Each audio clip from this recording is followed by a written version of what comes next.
Bonjour à tous, en ce mercredi 29 janvier 2025, dans l'actualité d'aujourd'hui, nous pouvons constater que la célèbre présentatrice météo Catherine Laborde est décédée.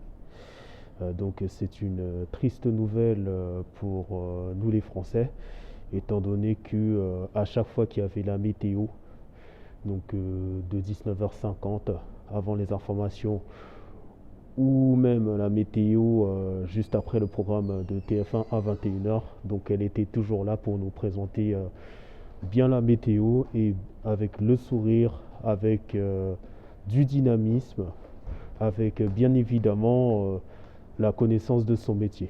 Et c'est vrai que le fait de perdre cette personne fait très mal. Même si on n'est pas de sa famille, on l'a tous connue et elle nous a apporté la joie et le sourire. Franchement, très charismatique, il n'y a rien à dire. Je tiens le portable, mais si j'aurais trouvé quelque part où poser le portable, j'aurais applaudi pour tout le travail qu'elle a fait chez TF1 en tant que météorologue. Voilà, c'était la toute première information que j'étais obligé de passer. Nous pouvons constater que dans l'actualité d'aujourd'hui, ce soir a lieu la dernière journée, on va dire de la première phase de la Ligue des Champions. Donc tous les matchs sont à 21h sur Canal+. Le PSG affrontera Stuttgart à l'extérieur. Donc je pense que ça va être le match le plus suivi. On a également Brest qui va accueillir le Real Madrid à domicile. Comme vous avez pu le voir, le Real Madrid s'est entraîné à Saint-Brieuc. Et franchement, ils ont été accueillis comme des stars.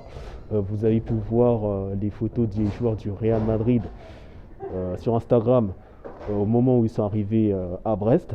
Franchement, des photos, des qualités, vraiment, je vous invite à voir. Euh, Après, excusez-moi. Donc concernant Monaco et Lille, j'ai oublié leurs adversaires, pardonnez-moi. Mais on peut également constater que Monaco, Lille et Brest vont essayer de chercher à figurer parmi les 8 premiers du classement, étant donné que les 8 premiers du classement sont qualifiés directement pour les huitièmes de finale.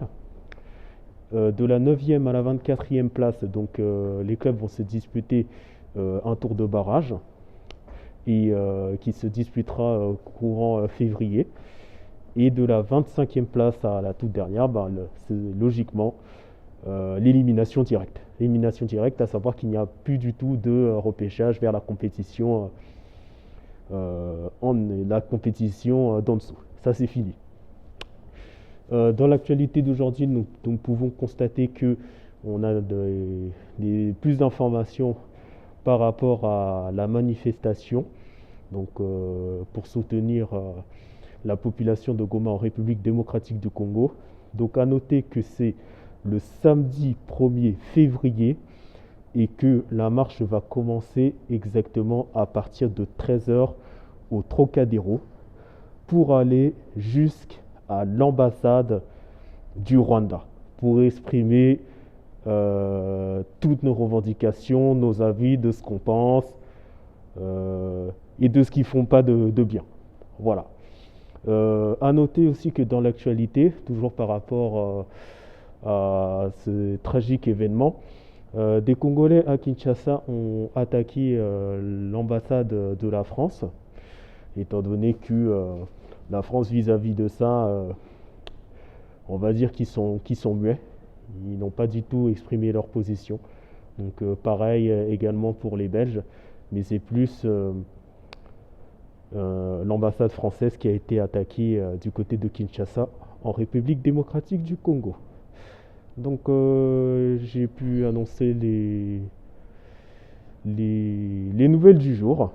Et puis la petite nouvelle du jour, c'est que la grippe circule toujours, donc n'hésitez pas à vous protéger comme je suis en train de le faire en mettant un masque. En sachant que les personnes non malades peuvent également mettre un masque pour éviter d'attraper la grippe. Voilà, donc c'est la fin de l'information du JT. Et puis je ne peux que vous souhaiter une très bonne journée. Prenez soin de vous et à bientôt. Au revoir.